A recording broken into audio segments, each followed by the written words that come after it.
বন্ধুরা, বিয়ের পর মেয়েদের কি আসলেই নিজের বলতে কোনো ঘর থাকে না? কথাটা কি সত্য? ভিডিওটিতে দেখুন। বউয়ের মন খারাপ দেখে স্বামী তখন খুব যত্ন করে জিজ্ঞেস করে কি হয়েছে জান।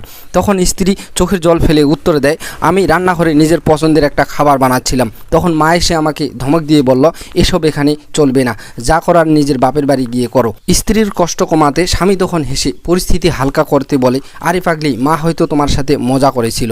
ঠিক তখনই মেয়েটি কান্নায় ভেঙে পড়ে স্বামীকে এমন একটি কঠিন প্রশ্ন করে বসে, যা শুনে আপনি থমকে যাবেন। মেয়েটি বলে, মজা?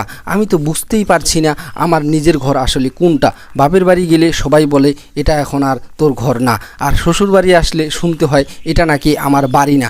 তাহলে তুমিই বলো আমার বাড়ি কোনটা? স্ত্রীর এই কঠিন সত্য কথা শুনে স্বামী আর কোনো উত্তর খুঁজে পায় না, বরং স্ত্রীর কষ্ট অনুভব করে তাকে শক্ত করে বুকে জড়িয়ে ধরে বুঝিয়ে দেয়, তুমিই আমার সব।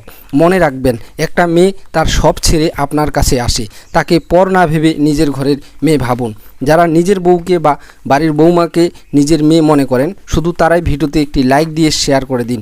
আপনার কি মনে হয়, বিয়ের পর একটা মেয়ের আসল ঠিকানা বাপের বাড়ি নাকি শ্বশুর বাড়ি? কমেন্টে জানান।